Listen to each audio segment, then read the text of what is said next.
Welcome, everybody, to the CFL Weekly Pick'em Show on the Grueling True Sports Network. The CFL Weekly Pick'em Show is brought to you by BetNow.eu.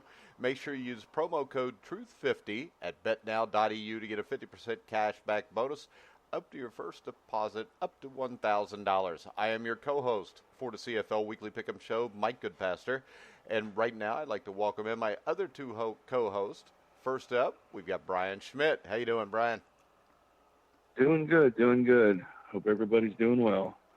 All right, and always, I'm not going to call him a legend this week just because he says it makes him feel old, but he is a legend, even though I'm not calling him that. Help me welcome to the show, what the hell, CFL legend Robert Drummond. How you doing, Robert? I'm doing pretty good as always. There you go, and you promised me you'd give me $10 for each time I said legend before your name. Yeah, but I don't consider myself a legend because I tell you, my son said me so. All right, so we got a little breaking news today in the CFL. The quarterback Zach Collaros has been acquired by the Toronto Argonauts from the Saskatchewan Roughriders. So let's go to our resident Argonaut expert, Robert. What do you think about this move?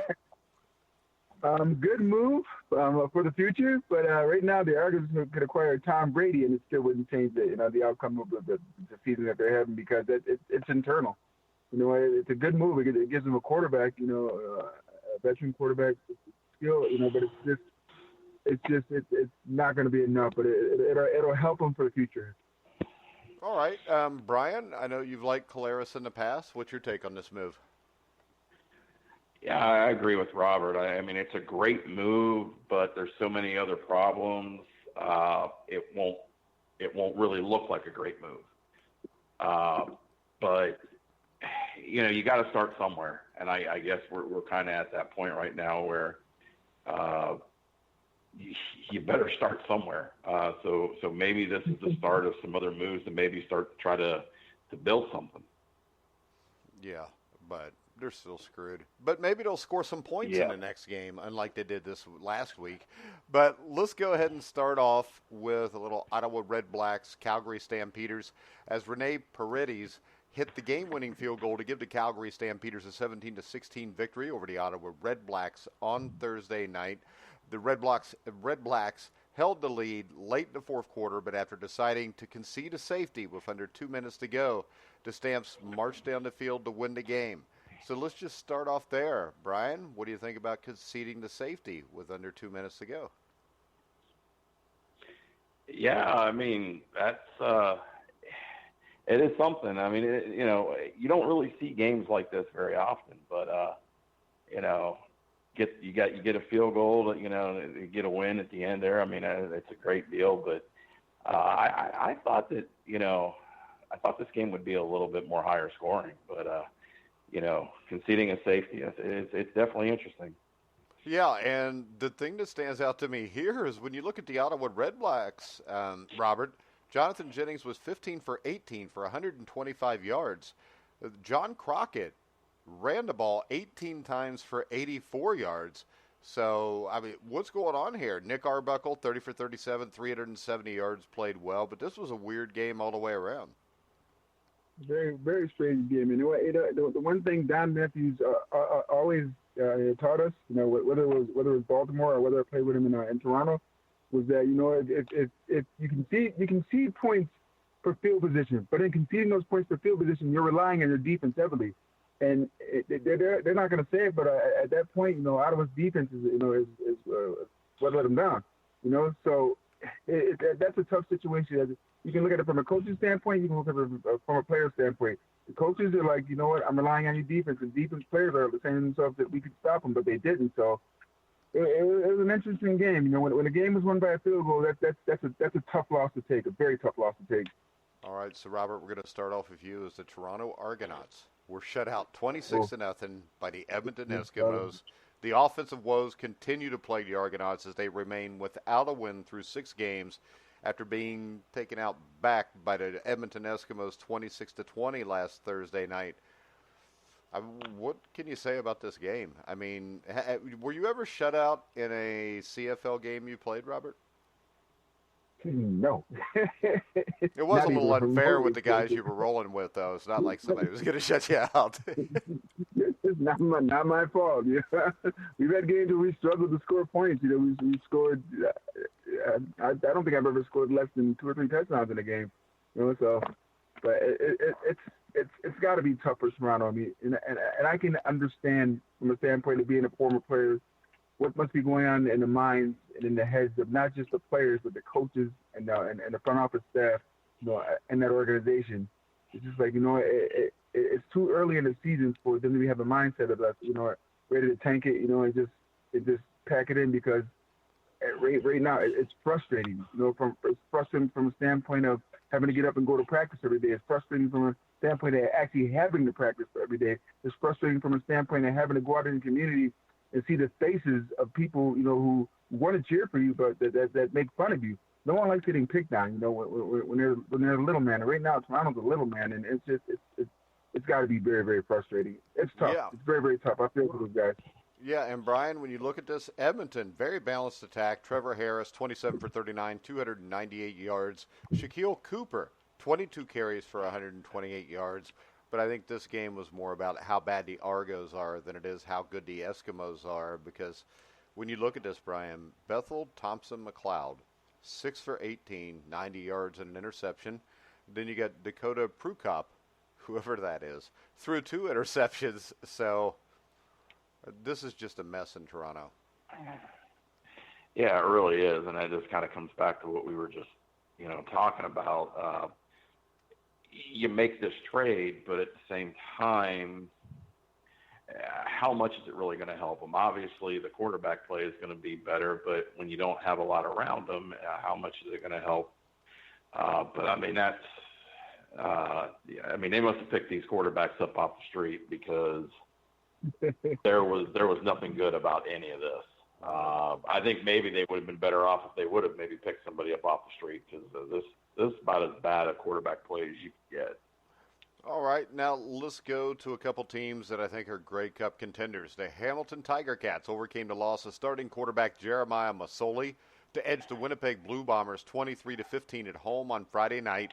The team relied on strong defensive play, solid special teams to win its 4th straight game at home and improve its record to 5-1. I think it's safe to say, Brian, these are 2 of the best teams in the CFL. It really is, and what a very interesting game. Really, one of those where I got to be honest, you got to give it to Hamilton's defense. They had 3 interceptions in the game. We've never really talked a lot about Hamilton's defense. We always kind of talk about the offense. But that's a pretty good performance right there to go in and get 3 interceptions against a Winnipeg offense that I thought was, maybe the best in the league. And, really a dominating performance. I mean, give up 15 points to Winnipeg, that's going to win you a lot of football games. Yeah, and the thing here, the defense is the case here because you had Dane Evans, 13 for 25, 94 yards. Masoli played well until they came out of the game, but they both threw picks. And it wasn't like the ground game was great for Hamilton here. So this is all on the defense. And to pick off Matt Nichols 3 times, Andrew Harris had a solid night at 8 carries for 53 yards. But when you look at this, Robert, you got to be impressed with the resilience of the Hamilton Ticats. Yeah, they're a very good team, and we talk about my legend and things of that nature. It's like every team I've been a part of, we've always had a solid defense. And Hamilton's, just from the start of the season up until this point, and even in this game, have showed that they play on the defense side of the ball. We always say defense wins championships, so it's going to be very, very interesting to watch them the rest of the way. All right, Robert, both your former teams are a mess right now. William Powell broke free for his best game of the season. Well, that makes the fans there love you even more because when they hear the name Robert Drummond, they think of good times. But William Powell broke free for his best game of the season to help lead the Rough Riders to a 45-18 road victory over the BC Lions on Saturday night. The Riders have improved their record to 3-3. Powell finished the game with 146 yards rushing, 3 touchdowns on 21 carries. Another impressive performance for Powell and the Rough Riders, who now look like they are a contender, possibly. Very, very, very good team. Very, very strong team. I mean, you can have a ground game that complements your offense very well, but is Saskatchewan that good, or is just BC that bad? You know, you want to ask yourself, you know. And as it was funny because I was scrolling through something. I was looking at the standings today, you know, they were just doing the power rankings. And I see both my former teams at the bottom, and I'm like, oh, gosh, geez, you know, what's going on? You know, I remember these two once proud, you know, at the organizations, you know, were always, if not at the top, and, you know, in the middle of the pack, and to be, you know, in the power rankings, be ranked last and second to last, you know, it's like, ow. You know, but my hat's off to the teams that have turned it around and done well. You know, Saskatchewan's a very good team. Yeah, and I think, Brian, it tells you a lot about Cody Fajardo that they traded Zach Collaros. Fajardo completed 80% of his passes, 1 touchdown, no interceptions. And really, when you got a William Powell in the backfield, if you are an efficient quarterback, this offense is going to be productive. Yeah, I think that's the key, you know, the efficiency. When you can be efficient like that, and you've got the ground game. Now, defensively, what do you key on? What do you do? You can't. You've got a quarterback that's going to complete passes. You've got a ground game. These are the things that I think have been very impressive in watching them. They just have had the ability to do what needs to be done, make the right plays, and you know, not turn the football over, not do anything crazy offensively. And now, you know, I think this is a team that has the opportunity to be, you know, right there, you know, to get better as the season goes. So I think they're going to be very interesting to watch them as we get into the middle part of the year. All right, so let's go ahead and look at the games coming up this week. Robert, we'll let you start off. Winnipeg at Toronto. Do I really have to answer that? I mean, not really. We just roll with it if you want, Robert. Well, I mean, Winnipeg. I mean, it's just it's disheartening. You know, as I said, I've never been a part of a team that's, you know, lost games like that. I've been on losing streaks before. You know, in the CFL, I think I had a 2-game losing streak. Actually, I've never had a 2-game losing streak playing in the CFL. No, actually, I have. Sorry about that. But when I was in BC, but never just as disheartening as this. You know, you're having your opponents just completely just overmatch you, and right now they're just getting overmatched. Yeah, I Winnipeg. Think the other thing here is, James Wilder is going to miss this week too, which means they've got nothing there because I wouldn't think that Zach Collaros is going to jump in here and play a day later. So you're going to have McLeod, Bethel Thompson. And I think this game gets ugly quickly, Schmidt. Oh, yeah. And you got to remember, too, you know, Winnipeg's coming off a loss. There's going to be a little attitude there of certainly wanting to get back on track. And what a perfect opportunity right now to get back on track against Toronto. So Winnipeg is going to win this. It's not going to be close. All right, now a game is a little bit more interesting. We've got Hamilton at Saskatchewan. Both looked really good last week. Can Dane Evans, if he's under center in Week 8, get it done again? Brandon Banks will miss this game, which is also huge for Hamilton. So when you look at this, Brian, who do you like here? Ooh, I'll tell you, I'm going to go with Saskatchewan. I've got a gut feeling that this is a tough one because I can go back and forth. But I'm going to go with Saskatchewan just because I feel like if they can be efficient on offense and do the things they've done, I think they've got a great chance to pull an upset. Yeah, with this, the defense worries me. I think the game's close to a toss-up, but the difference to me is the fact that Dane Evans is starting at quarterback. Brandon Banks is going to miss the game. So with them being at home, I'm going to go with the Riders also, Robert. I'm going to go with Hamilton in that defense. I mean, it's just to me, it's just defense finds a way to spark offense, and just right now they're just playing well. I mean, you get on a roll, with defensive playing. Right now they're rolling. So I mean, I'm just going to say defense is going to do enough to spark the offense to win this game. All right, next up, we've got an interesting game because this is a game, Robert, that if I would have brought it up 5 weeks ago, we'd have all just made a joke about it and picked Ottawa. But we got Ottawa at Montreal. The Red Blacks have lost their last 4 games, looking to avoid a 5th straight loss, where Montreal comes into this game off a bye week. They've won their last 3 games, and quarterback Vernon Adams Jr. has been a catalyst for the surging Alouettes. William Stanback has also been a stud in the run game, registering 75-plus yards on the ground in all but one of his appearances this season. I'm going with the Alouettes here, Robert. I'm going to go with the Alouettes also. It's just Ottawa's been an enigma for the last 4, 5, 6, 7 years. You have no idea which team's going to show up. The team that can win 4 or 5 games straight, or the team that can lose, 4 or 5 games or 4 games straight. As current. So this team is an enigma. So but I'm going to go with the Alouettes also. All right, Brian.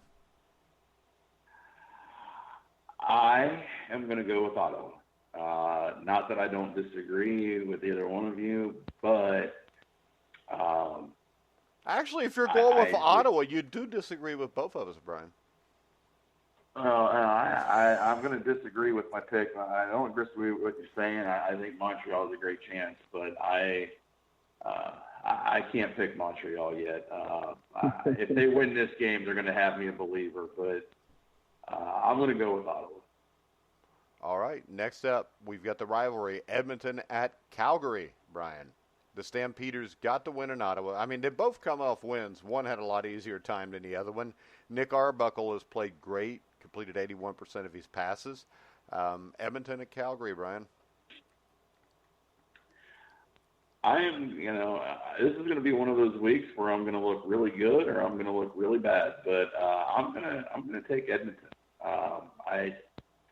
As much as I've always loved Calgary and I've always really, don't go against Calgary, I really feel like Edmonton can win this game. I think Edmonton is starting to show that they can be the class of the league, and I'm going to kind of pull behind them on this one and say they're going to get a win on the road. All right, Robert? This is always a war, and I'm actually going to have to go with Brian also. I'm going to also go with Edmonton. I just think Edmonton's is something enough, to showcase that they're positioning themselves to be a more dominant team, but this game, the battle between Edmonton and Calgary that I watched myself when they play, regardless of who wins, it's going to be a war. It's going to be a hard-fought game. Yeah, I think very physical. I think the other thing missing here is we talk about a team that can run the ball or throw the ball. You got Trevor Harris, who typically is over 300 yards. You got Shaq Cooper, rush for 128 yards and a touchdown, plus 48 yards receiving on 5 catches. Sounds like Robert.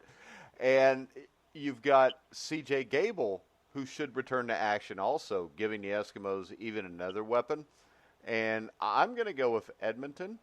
So let's do this. We're almost to the halfway point of the season. Right now, if you had to pick a Grey Cup winner, Brian, who would you pick? Ooh. Oh, man. Wow,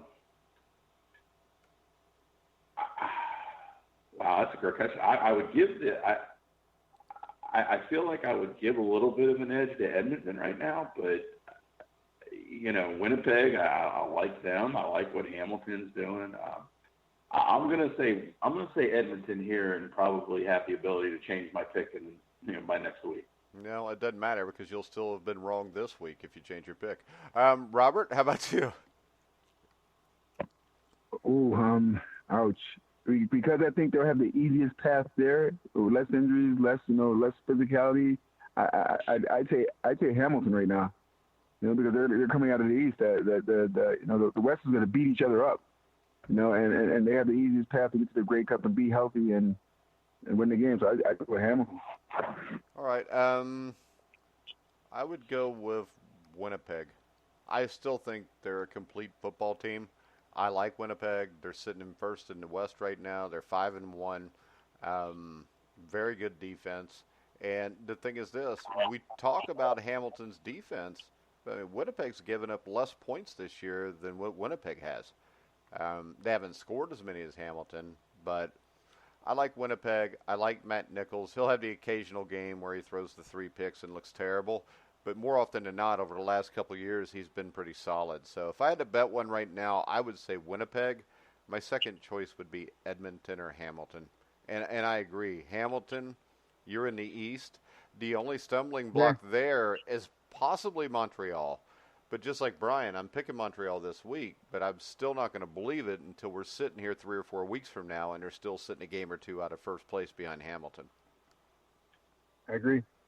So, all right, guys, we're going to go ahead and wrap it up. We will be back next Wednesday at 9 o'clock. Sound good with you guys? Perfect with me. All right. Any final words, Schmidt?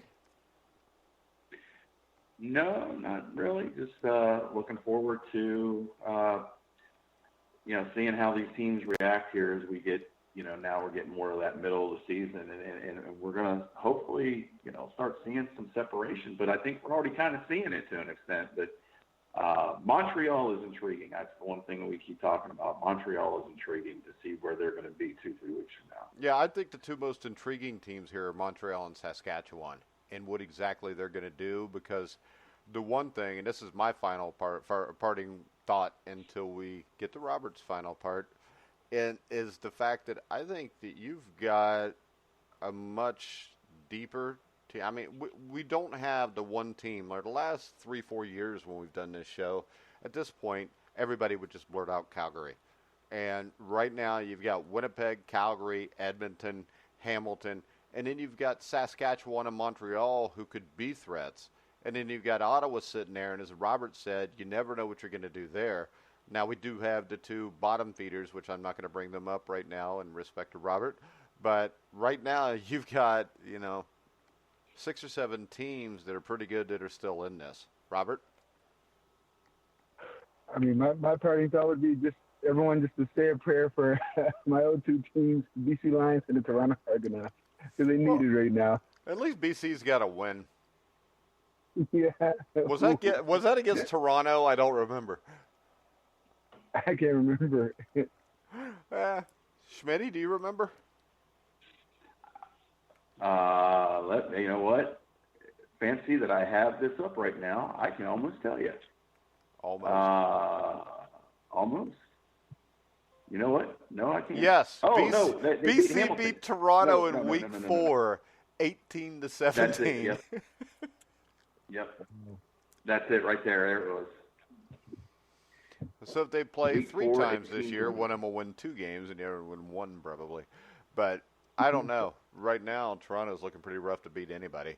All right, I want to remind everybody to check out our main sponsor, betnow.eu, where you can use the promo code TRUTH50 to get a 50% cashback bonus on your first deposit up to $1,000. We will be back next Wednesday at 9 o'clock Eastern. So make sure you check out all the grillingtruth.com shows. On Friday, Survive in Advance, we'll have a special show with Mike Hollis, former Pro Bowl kicker with the Jaguars, and Leon Searcy to talk about whether NFL players should be allowed to be or should be able to use CBD and medical marijuana during the season instead of using Vicodin, which I think is a no-brainer. We'll see what they think. So check out me and 1981 national champion Steve Risley at 1 o'clock on Friday. All right, we're going to wrap it up. I want to remind everybody you hear all of our shows on iHeartRadio, iTunes, TuneIn, Spreaker, Stitcher, Spotify, YouTube, wherever you find sports podcasts, you'll find The Grueling Truth. So for Brian Schmidt, Robert Drummond, I'm Mike Goodpaster. You've been listening to The Grueling Truth, where the legends speak.